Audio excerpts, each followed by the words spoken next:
वारकऱ्यांचंच लग्न म्हटल्यावर ते वारकरीच पद्धतीने झालं पाहिजे, बरोबर ना? तर रामकृष्ण सगळ्यांना, माझं नाव किशोरी. आता आमचं लग्न ठरताच ते वारकरी पद्धतीने कसं करता येईल याचा विचार सुरू झाला. आणि मग त्यात आपलं लग्न लागत असताना आपल्या डोळ्यांसमोर असलेलं अंतरपाट ते विसरून कसं चालेल? लग्नाच्या वेळेस आपल्या डोळ्यासमोर विठ्ठल रुक्मिणीच असावेत अशी माझी तीव्र इच्छा होती. आणि माझी ही इच्छा पांडुरंगानेच पूर्ण केली असं म्हटलं तरी चालेल. लग्नाची बाकी सगळीच तयारी एकदम व्यवस्थित चाललेली, पण लग्नाच्या एक आठवडा अगोदर देखील आमचं अंतरपाट कसं डिझाईन करावं, कोणाकडून करावं हे जराही ठरलं नव्हतं. तेव्हा म्हंटल आता असू देत, जे आहे ते आहे. संपूर्ण अपेक्षा सोडलेली असताना मी आर्ट बाय प्रवेश या इंस्टाग्राम पेजचा खूप दिवसांपूर्वी आलेला मेसेज पाहिला. ताई, तुझ्या या मोठ्या दिवसाचा आम्हाला एक छोटासा भाग व्हायचा आहे. तुझा लग्नाचा अंतरपाट आम्ही डिझाईन केला तर चालेल का? अचानक समोर आलेला मेसेज बघून इतका आनंद झाला म्हणून सांगू. पण आता लग्नाला फक्त एक आठवडा असताना हा संपूर्ण अंतरपाट डिझाईन, पेंट आणि डिलिव्हर कसा होणार हा खूपच मोठा प्रश्न होता. समोरून मेसेज आला, काही काळजी नाही, आम्ही आहोत. आणि थोड्याच दिवसात त्यांनी इतका सुंदर अंतरपाट पाठवला. चला तुम्हाला सुद्धा तो दाखवते. हा त्यांनी पाठवलेला अंतरपाट आहे आणि मी त्यांना डबल साइडेड सांगितलेला आणि तो इतका सुंदर वाटतोय. एका साइडनी छान विठ्ठल रुक्मिणी आहेत, आमच्या दोघांचं नाव आणि लग्नाची तारीख, आणि दुसऱ्या साइडनी बघाल तर रामकृष्ण हरी लिहिलंय आणि छान वारकरी काढलेत. आणि खरं सांगू तर लग्न लागत असताना आपल्या समोर साक्षात विठ्ठल रुक्मिणीच आहेत असं वाटत होतं. लगेच सगळे विचार बंद झाले आणि आयुष्यातला हा मोठा बदल घडत असताना खूपच धीर आला. तर तुम्हाला हा अंतरपाट कसा वाटला कमेंट सेक्शन मध्ये नक्की कळवा.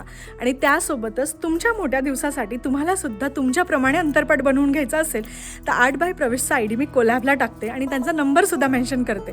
तुम्ही त्यांना डायरेक्टली कॉन्टॅक्ट करू शकता. चला, लग्न तर खूप छान पार पडलं, पण आता लग्नानंतरचे काही दिवस कसे होते बघूयात पुढच्या व्हिडिओमध्ये. तोपर्यंत रामकृष्ण.